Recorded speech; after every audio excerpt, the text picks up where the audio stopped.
दोस्तों मिरिक अभी भी हम लोग पहुँचे नहीं हैं और सीमाना से जैसे ही 6-7 किलोमीटर की दूरी ही हम लोगों ने तय की थी तो यहाँ ढेर सारी गाड़ियाँ जो हैं वो पार्किंग में खड़ी दिखी। सो हम लोगों ने यहाँ रोककर भाई साहब जो सामने खड़े हैं उनसे पूछा कि ये कोई व्यू पॉइंट है, दर्शनीय स्थल है क्या? तो इन्होंने बताया हाँ, और ये जो जगह है वो है पशुपति। और ये सामने ऊपर दरवाज़ा मिलेगा एक तोरण द्वार टाइप का, और उसके उस तरफ नेपाल और इस तरफ इंडिया है।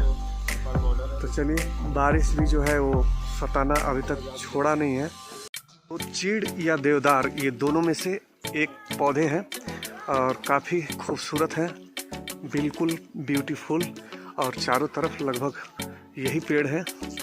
और ये है पशुपति का छोटा सा मार्केट, छोटा सा बाज़ार, और यहीं पर है वो तोरण द्वार।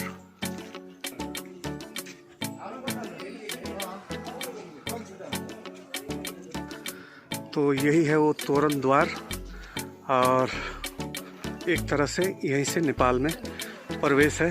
और यहाँ सामने नेपाली लैंग्वेज में, यहाँ की जो लोकल लैंग्वेज है इंडिया साइड भी, वो भी नेपाली लैंग्वेज ही है, क्योंकि ये बॉर्डर क्षेत्र है।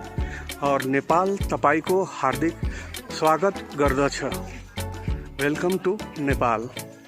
तो ये सामने का जो चेक पॉइंट है ये हमारे इंडिया में, और ये जो सामने का चेक पॉइंट है ये है नेपाल में। तो चलिए, थोड़ा नेपाल की भूमि में फिर से एक बार प्रवेश करते हैं, और आ ही गए। तो ये तोरण द्वार का पिछला हिस्सा, और निकलते वक्त नेपाल को धन्यवाद बोलना है। सो चलिए, धन्यवाद बोलते हुए नेपाल से बाहर चलते हैं और अपने इंडिया में प्रवेश करते हैं। तो चलिए, तो यहाँ भी हमारी लिपि में ही नेपाली भाषा में कुछ लिखे हुए हैं, सामाजिक चीज़ें, सामाजिक बातें लिखी गई हैं, और ह्यूमन ट्रैफिकिंग के बारे में भी बताया गया है। सो आप देख सकते हो। और दोस्तों, काफ़ी कीमती बात यहाँ भी लिखी गई है, तो इसको आप पढ़ें और समझ सकते हैं कि क्या लिखा हुआ है। तो दोस्तों, एक शब्द में मैं आप सबों को इसका मतलब ये बताना चाहूँगा कि इसका मतलब है कि घर की सूखी रोटी जो है वो बेहतर है बाहर के सोने की रोटी से, या घी में लगी हुई रोटी हो या बटर में लगी हुई रोटी, उस रोटी से बढ़िया घर की रोटी है। तो घर में कितना भी मेहनत करें, खेतों में कुदाली चला लें, पर विदेश जाने की कोशिश ना करें तो बेहतर। इसका मतलब लगभग मुझे लगता है ऐसा ही है। मार्केट छोटा ज़रूर है, परंतु काफ़ी खूबसूरत है ये पशुपति मार्केट। और पता नहीं ये कौन सा फूल है, परंतु काफ़ी ब्यूटीफुल है। और एक ब्यूटीफुल वाला फूल यहाँ भी, और एक फूल यहाँ भी। और साथी लोग जब तक आ रहे हैं नेपाल से इंडिया में, तब तक मैं यहाँ इंतज़ार करूँगा इस शेड में।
दोस्तों, मैं दिलीप सिंह आप सभी दोस्तों का आज के अपने इस नए वीडियो में हार्दिक स्वागत करता हूं, परंतु मिरिक से। जी हाँ, दार्जिलिंग से सिलीगुड़ी के रास्ते में पड़ता है मिरिक, लेकिन ये सीधे वाले रास्ते में नहीं पड़ता है। ये नेपाल बॉर्डर से सटे हुए रास्ते में मिरिक नाम की एक जगह है। तो यहाँ के चाय बागान और यहाँ की जो वैली है, टी वैली, वो काफ़ी फेमस है। और यहाँ आए हैं तो थोड़ा एक्सप्लोर कर रहे हैं मिरिक। तो अभी हम लोग जिस जगह पे आए हैं, ये जगह है यहाँ का लेक पॉइंट। तो चलिए मिरिक लेक को घूमते हैं और आप सबों को भी घुमाते हैं। तो इस पार्क में प्रवेश करते ही कुछ इस तरह से वेलकम हुआ है हमारा, और सामने वेलकम मूर्ति और नीचे ये प्यारे प्यारे फूल। ऐसा लग रहा है कि कोई बड़ा सा गुलदस्ता हो, कि नैनीताल का जो ताल है वो गड्ढे में है और चारों तरफ ऊंचे ऊंचे पहाड़ हैं, परंतु यहाँ ऐसा कुछ नहीं है। और बारिश जो है हमें पूरे इस ट्रिप में हमें पकाया है इस बारिश ने, और इस बारिश की वजह से ही हम लोग ठीक ठाक नहीं घूम पाए हैं। काफ़ी जगह हमें बंद रहना पड़ा, अपने आप को जब्त किए रहे हम लोग। परंतु यहाँ जब आए थे तो बारिश बंद ही थी, और जैसे ही बाहर निकले तो फिर से बारिश शुरू है। तो यही है वो प्यारा सा लेक, और सामने ये ब्रिज अच्छा लग रहा है। ये ब्रिज जो है इस लेक की खूबसूरती को काफ़ी बढ़ा रहा है, तो बहुत अच्छी चीज़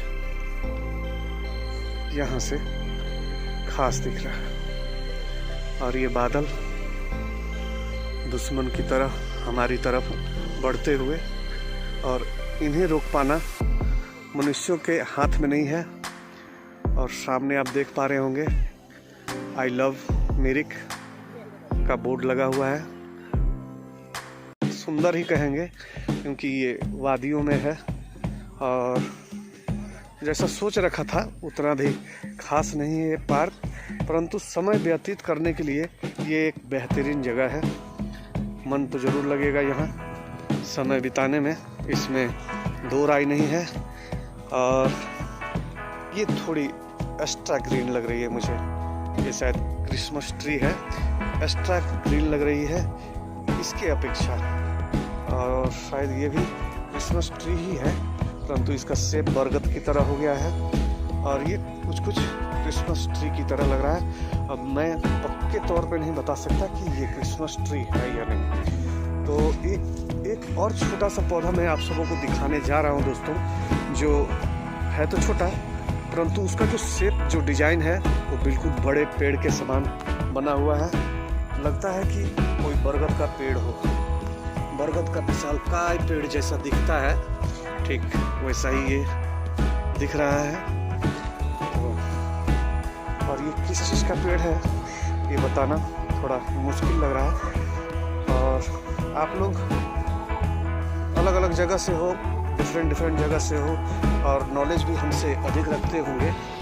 तो अगर आप सबों को पता है कि ये पेड़ किस चीज़ का है तो ज़रूर बताइएगा कमेंट के माध्यम से। तो चलिए अब इस पार्क से बाहर की तरफ चलते हैं। रुकना चाह रहे थे यहाँ पर, अगर इस लेक में बोटिंग होता तो हमारा समय थोड़ा और भी व्यतीत होता, क्योंकि सिलीगुड़ी यहाँ से अधिक दूरी पर नहीं है, काफ़ी करीब है, और ऐसे में तुरंत हम वहाँ नहीं पहुँचना चाह रहे थे। और एक डिफरेंट पौधा यहाँ भी, ये यहाँ से मुड़ गया है, और अच्छा लग रहा है। पार्क से ज़्यादा जो आकर्षण है इन पौधों में है, तो पौधे तो होते ही हैं पार्क में, नहीं तो पार्क कैसा। तो वाकई आकर्षित तो कर रहे हैं ये पौधे छोटे छोटे, ये भी अच्छा लग रहा है देखने में। और ये जो बना हुआ है ये तो वाकई मनमोहक है, मन को हर लेने वाला, मनोहर कह लीजिए। जी हाँ, और एक पौधा इधर भी, और बाकी ये सारे पौधे ही हैं वहाँ तक। और सब कुछ ठीक ठाक है, बेहतरीन। अच्छा लगा। तो दोस्तों, हम लोग जो इस मिरिक लेक में थोड़े देर का ही सही जो विराम लिए थे, ये पूर्व प्लानिंग नहीं थी। हम लोगों ने पहले से इसका कोई प्लान नहीं बनाया था कि हम लोग मिरिक लेक जाएंगे, परंतु जब हम लोग सिमाना से सिलीगुड़ी की तरफ बढ़ने लगे तो रास्ते में हम लोगों ने मिरिक लेक का बोर्ड पढ़ा और हमारी इच्छा जो है वो जागृत हुई कि चलें जरा लेक का भी मुआयना करते हैं। परंतु लेक कोई वैसा खासा नहीं था। हाँ, खास उनके लिए होगा जो मिरिक में रुके होंगे, परंतु हमारे लिए वैसा कुछ खास नहीं था। और अभी मिरिक से थोड़ी देर पहले ही हम सबों ने पार की थी एक खूबसूरत चाय की घाटी। वो सियोक टी वैली थी मेरे हिसाब से, मेरे ख्याल से। और भाई, पहाड़ जितनी जल्दी अपने तरफ आकर्षित करता है, बुलाता है, उतनी ही जल्दी लोगों को भगाता भी है। तो हम लोग भी भाग ही रहे हैं, आप समझिए, अपने घर की तरफ। और अब तो ऐसा ही प्रतीत होता है कि कितनी जल्दी अपने घर को पहुंचे। और जो ऊंची ऊंची चोटियां, पहाड़ियां हम लोगों ने देखी, विचरण की, वहां पे घूमे फिरे, उन सबों के सामने तो ये कुछ नहीं। परंतु हमारे रोड के लेफ्ट और राइट जो चाय के बागान लगे हुए दिख रहे हैं, ये हमारे मन को वाकई मोह रहे हैं। और थोड़े देरों के अंतराल ही हम लोग भी पहुंच जाएंगे सिलीगुड़ी, और सिलीगुड़ी से घर की तरफ प्रस्थान करेंगे। विचार तो नहीं है आज हम सबों का सिलीगुड़ी में रुकने का, परंतु देखें वहां पहुंचते कितने बजे हैं और आगे कहां तक जा सकते हैं। अगर अधिक दूर तक आगे नहीं जा पाए तो आज हम लोग जो है सिलीगुड़ी में ही रुकना पसंद करेंगे। तो बादलों से ढके हुए पहाड़ों से अब हमारा नाता टूट रहा है, मोह माया छूट रहा है। सो बुरा तो लग रहा है क्योंकि काफ़ी दिनों की प्लानिंग के बाद हम सब पहाड़ पर पहुंचे थे। तो चलिए, फिर कभी लौटना तो है ही यहाँ।